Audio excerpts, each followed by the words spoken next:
Hello students, welcome to my YouTube channel Lakshmi Chaudhary online study. आज हम class 10 के science के पार्ट 1 का जो फर्स्ट यूनिट है ग्रेविटेशन, उसका रिवीजन करेंगे। So let's start. आपके सामने जो ये इमेज दिख रहा है, इस स्टोरी के बारे में तो हम सबको पता है। ये हमारे न्यूटन बाबा है। जी हाँ, ये हमारे न्यूटन बाबा है।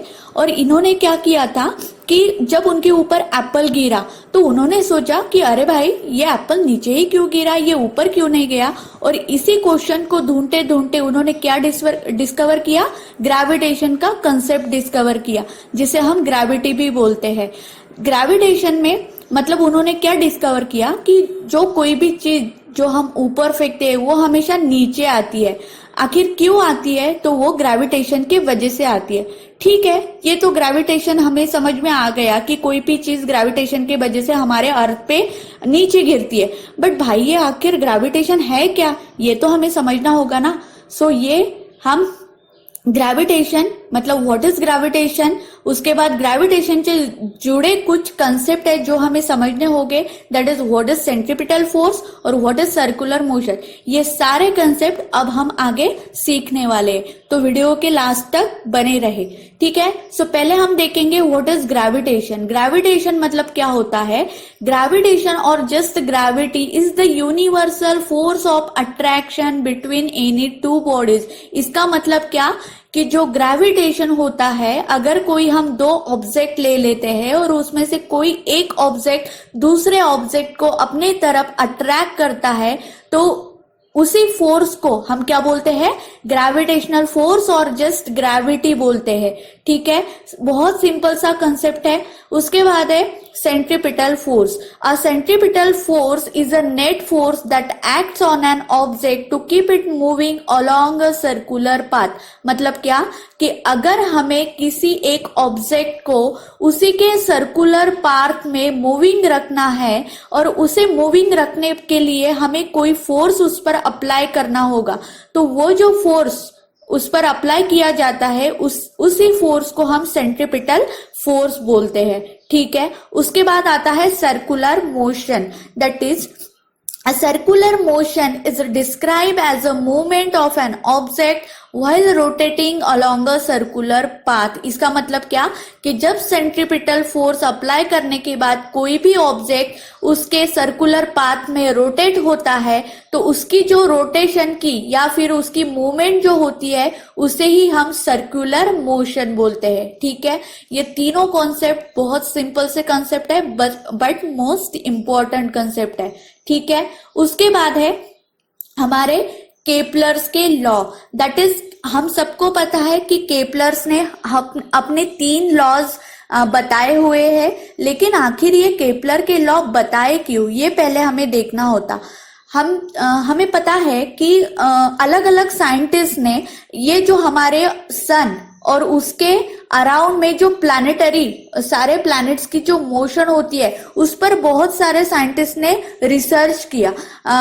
कभी किसी ने बताया कि सन प्लैनेट के अराउंड घूमता है, या किसी ने बताया कि प्लैनेट सन के अराउंड घूमता है। ठीक है, ऐसे बहुत सारे डिस्कवर्ड हुए, लेकिन एट लास्ट इतने सारे डिस्कवर्ड होने के बाद एट लास्ट केपलर ने अपने 3 लॉज बताए, और उन 3 लॉज में उन्होंने प्रूफ किया कि आखिर हमारे प्लैनेटरी मोशन में होता क्या है।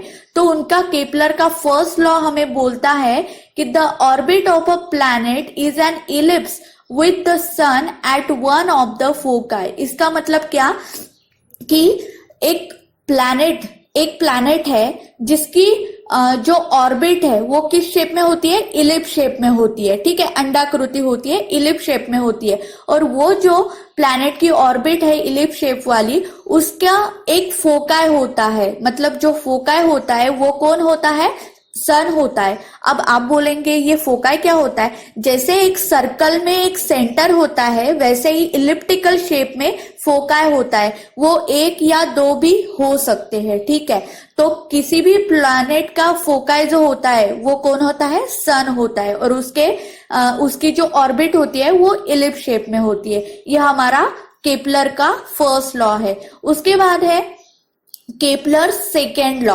दैट इज, केपलर के सेकेंड लॉ में हमें बताया गया है कि जो प्लैनेट्स मतलब यहाँ पे हमें बताया गया है कि the line joining the planet and the sun sweeps equal areas in equal interval of time. इसका मतलब क्या कि अभी हमने देखा फर्स्ट लॉ में कि प्लैनेट होता है, उसकी ऑर्बिट होती है और उसका फोकस क्या होता है, सन होता है।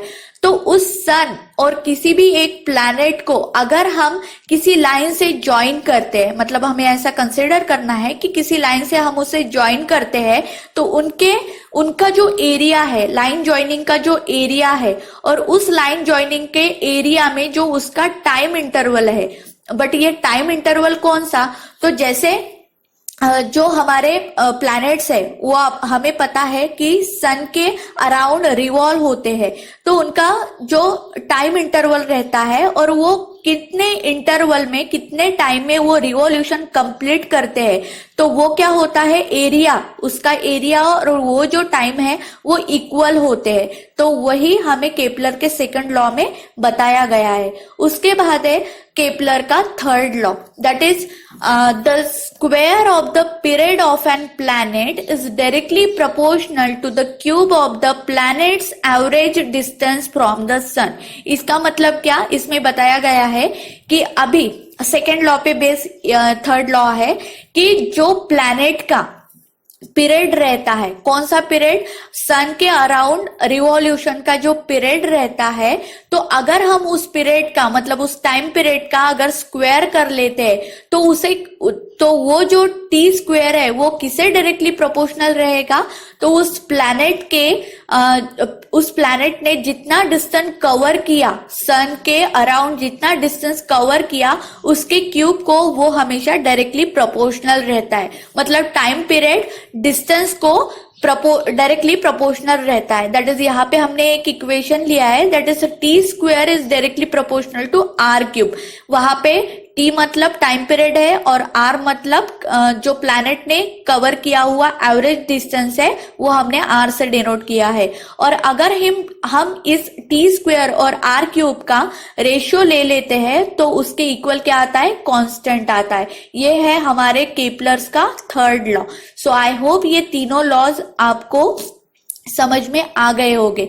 और इस चैप्टर का, ग्रेविटेशन चैप्टर का इसके बाद का जो इंपॉर्टेंट कंसेप्ट है वो है हमारा Newton's universal law of gravitation. Gravitation के लिए न्यूटन्स ने जो लॉ बताया है वो अब हमें देखना है।